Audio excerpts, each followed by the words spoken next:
بالأدب تنال أعلى الرتب فعش حياة العلماء وقرأ صنوف الكتب ودم على تواضع لا تفتخر بالنسب كفاك أن تخرج من دنيا الورى بالحسب. Hari ini kita akan mulai bab yang baru, yaitu bab ke-27, Babu ta'zimi hurumatil muslimin wa bayani huquqihim wasyafaqati alaihim wa rahmatihim. Bab besarnya kehormatan orang-orang Islam dan penjelasan mengenai hak-hak mereka dan berbelas kasih kepada mereka.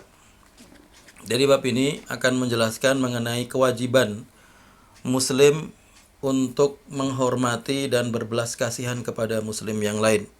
Qala Allah Ta'ala, Allah berfirman, A'udzu billahi minasyaitonir rajim. Wa may yu'azzim hurumatillahi fahuwa khairul lahum 'inda rabbih.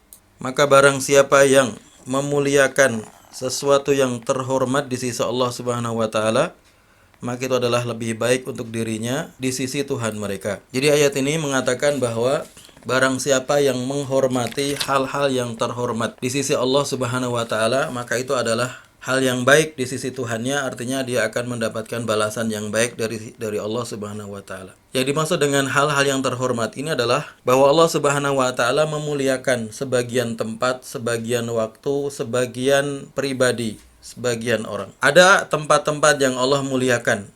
Allah pilih untuk dijadikan sebagai tempat mulia yang Allah lebihkan kemuliaannya dibandingkan tempat-tempat yang lain. Misalnya adalah Al-Masjidil Haram, Masjid Ka'bah, masjid yang ada di Makkah. Allah muliakan tempat ini sehingga kemudian tidak ada orang yang boleh melakukan kerusakan di dalamnya, tidak boleh ada orang-orang musyrik yang masuk di Masjidil Haram, tidak boleh orang-orang melakukan dosa karena Allah memuliakan tempat tersebut. Dan misalnya orang melakukan ibadah salat di Masjidil Haram, pahalanya dilipat gandakan sampai 100.000 kali lipat daripada salat di tempat yang lain. Juga Masjid Nabawi, Masjid Rasulullah Sallallahu Alaihi Wasallam, Allah lipat gandakan pahalanya di sana 1000 kali dari tempat yang lain. Ini adalah tempat-tempat yang Allah muliakan. Juga tempat yang lain yang Allah muliakan dari tempat yang lain, misalnya adalah masjid secara umum. Semua masjid Allah disebut dengan Baitullah, rumah Allah.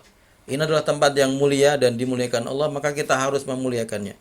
Tidak boleh orang melakukan hal-hal yang buruk di tempat-tempat seperti itu, seperti masjid.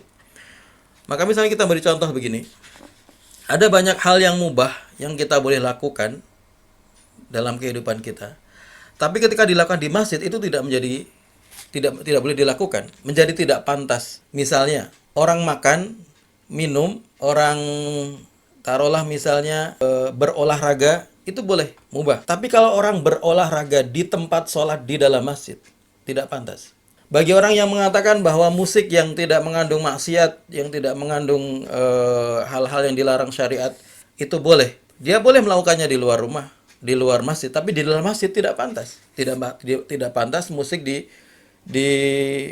diperdengarkan dalam masjid. Kenapa? Karena masjid adalah tempat yang mulia, tempat untuk beribadah kepada Allah Subhanahu wa taala. Oleh karena itu, Rasulullah melarang orang berjual beli dan melakukan transaksi atau bahkan berbicara mengenai bisnis di dalam masjid. Termasuk orang yang mencari barangnya yang hilang di dalam masjid, Rasulullah mengatakan semoga Allah tidak mengembalikan barangmu. Kenapa? Karena masjid bukan tempat untuk seperti itu. Masjid adalah tempat yang mulia, yang dimuliakan Allah Subhanahu wa taala, maka kita harus memuliakannya. Ada beberapa waktu yang dimuliakan Allah Subhanahu wa taala lebih daripada waktu yang lain. Misalnya sepertiga malam yang terakhir.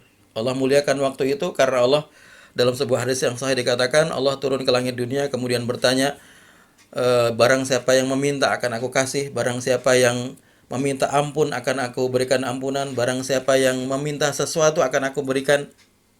Ini adalah waktu yang mulia, maka harus dimuliakan. Jangan sampai kita menggunakannya, mengisi waktu tersebut untuk bermaksiat kepada Allah justru. Padahal itu adalah waktu yang dimuliakan. Waktu yang mulia juga misalnya pada tanggal 9 Dzulhijjah di Arafah. Jadi ini berkaitan dengan waktu dan tepat sekaligus. Waktunya adalah 9 Dzulhijjah setelah matahari tergelincir setelah zuhur sampai maghrib, dan tempatnya di Arafah. Itu adalah waktu yang mulia. Maka hendaknya para jamaah haji bisa menggunakannya waktu tersebut untuk meminta sebanyak-banyaknya kepada Allah Subhanahu wa taala. Demikian juga ada pribadi-pribadi, orang-orang yang dimuliakan Allah Subhanahu wa taala. Para nabi misalnya, para malaikat. Tidak boleh kita menghina malaikat, tidak boleh kita jadikan malaikat sebagai objek candaan. Nyun sewu, kadang-kadang orang entah dalam perbincangan yang biasa atau kadang dalam ceramah misalnya, karena ingin membuat orang tertawa, tujuannya supaya orang tertawa, kemudian dia membuat anekdot atau sesuatu yang lucu, dan objeknya adalah orang-orang atau pribadi-pribadi yang Allah muliakan seperti malaikat. Tidak boleh. Bahkan kalau menggunakan Allah dan Rasulnya dalam Al-Quran ini ya, dan ayat-ayatnya sebagai bahan candaan, Allah mengatakan qad kafartum ba'da imanikum. Kalian telah kafir dengan melakukan hal itu karena kalian menghina, melecehkan hal-hal yang seharusnya kalian muliakan. Allah, Rasulnya, kitabnya.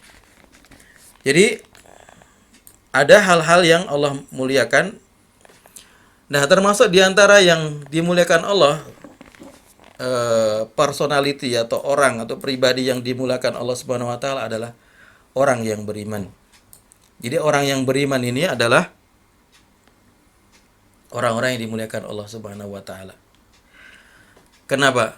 Karena dalam hadis Rasulullah pernah mengatakan la zawalud dunya ahwanu indallahi min qatli imri'in muslim. Seandainya dunia ini semuanya hancur binasa, itu lebih ringan di sisi Allah daripada kalau ada seorang muslim satu yang terbunuh.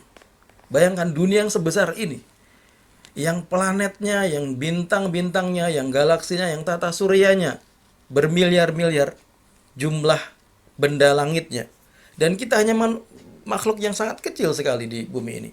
Tapi kalau seandainya ada seorang muslim satu yang terbunuh, itu adalah sesuatu yang serius bagi Allah Subhanahu wa taala.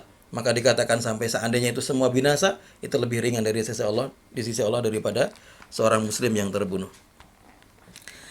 Berarti ini menunjukkan bahwa kita sebagai seorang yang beriman, apa yang Allah muliakan kita juga harus ikut muliakan.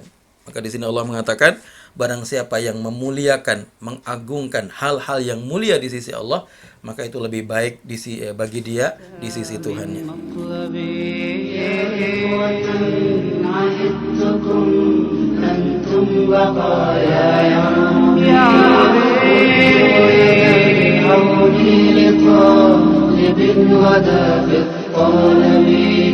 هيا فوافي